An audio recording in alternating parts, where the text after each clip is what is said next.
That night, she triple-checked the locks on her windows, closed her blinds, slept with her bedside lamp on. Still, she couldn't shake the feeling that she was being watched.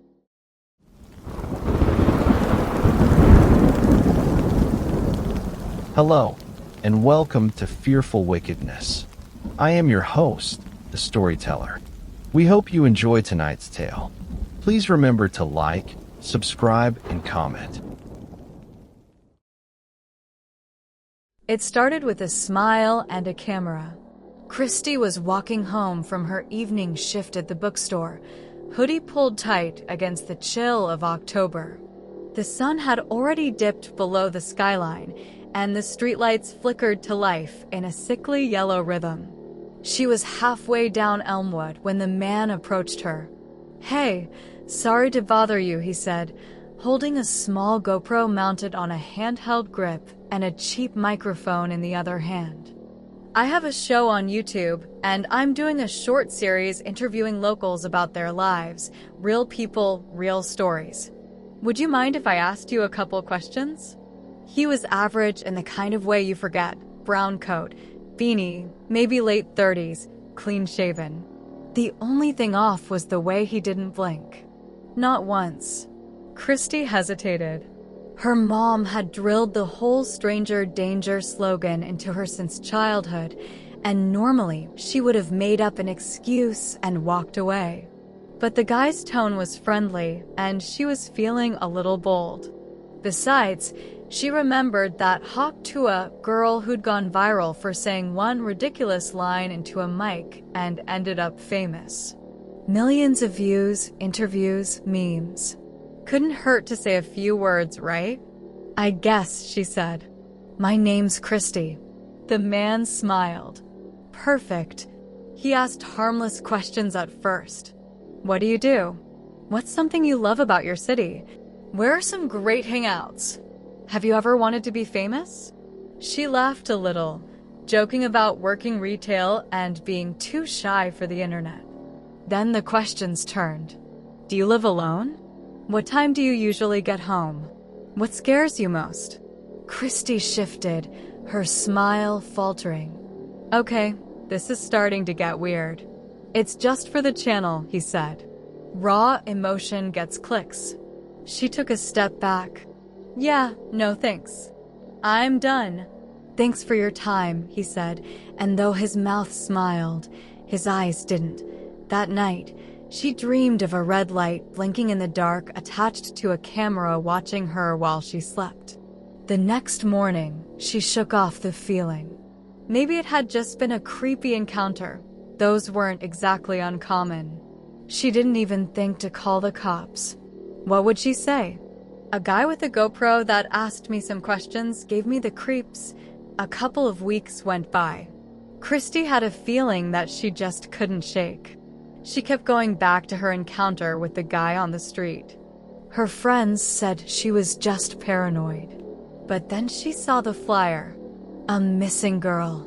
Brown hair, blue hoodie, vanished a few blocks from where she'd spoken to the YouTuber. The flyer mentioned she'd last been seen being interviewed by a man with a GoPro.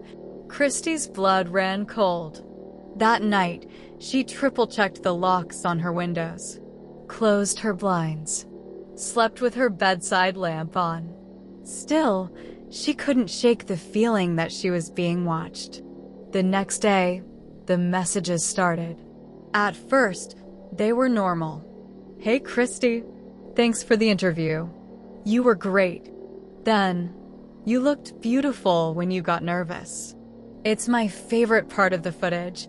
She blocked the number and thought to herself, "I knew better than to give out my personal information." What was I thinking? The next day, a new number messaged. Ever think about how fast someone could get famous on the internet? Or even famous for disappearing? Christy went to the police.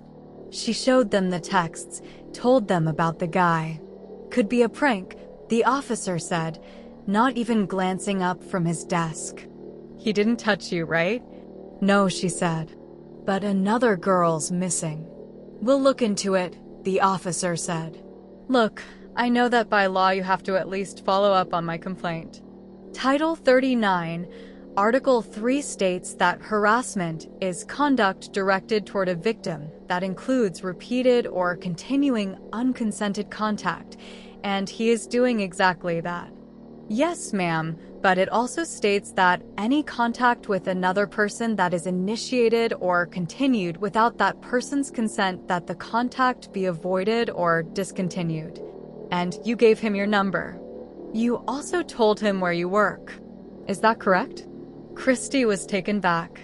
Like I said, we'll look into it. He said a little more stern this time. They didn't. 3 nights later, Christy saw the red light blinking outside her apartment. She ran to the window. Nothing. The street was empty. She didn't sleep. The next day, she called in sick and scoured the internet. She searched every local YouTube channel, burning hours down the drain. Then, dozens of videos popped up, low-budget interviews with young women on the street. Different clothes, different faces, always the same voice behind the camera, always asking the same questions. After scrolling through, she found the one titled, Interview with Christy. She wanted to be famous. She clicked play. The video opened in slow motion with her face, standing under the street lamp near Elmwood. Her voice was nervous, smiling. Then it cut. Now she was walking home, glancing behind her. Another jump cut. She was inside her apartment, changing clothes, getting into bed. She dropped her phone. He had filmed her inside her home. He had been inside. She called the police again, frantic.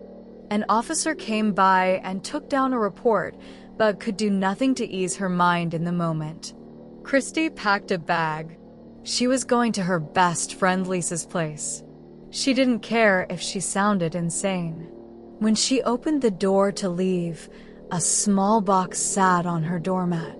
No postage, just her name. Inside was a flash drive, a note scribbled in red marker. Watch before you go. Don't cheat the fans. She ran. Lisa lived across town in a third-floor apartment. When Christy arrived, she barely got the words out. He followed me. He was inside. Please don't ask. Just let me stay. She let her crash on the couch. Christy dozed off, but around 2 a.m., she woke. The apartment was silent. Christy lay with her eyes wide open, heart pounding, every sound amplified as she looked at her phone, trying to find anything she could to help identify the man behind the camera doing this to her. She found a new upload titled The Sleepover. When she clicked on the video, it was Lisa's bedroom door. Opening slowly, Christy screamed. She burst into the room. Empty. Lisa was gone. The bedroom window was wide open. On the bed, another flash drive. Another note. When police arrived, they found Christy rocking back and forth on the living room floor. She didn't speak. They found the flash drive. Inside it, the new video. Uploaded to YouTube, the sleepover episode. The video showed Christy curled up on the couch, the red light blinking, footsteps, silence. Then a whisper, like, comment, subscribe. Lisa was never found, but the channel still updates. Always a new girl, smiling at first, giving her name and clues to where she works and likes to hang out. And behind the camera, the same voice, friendly and calm. Hey, can I ask you a few questions for my channel?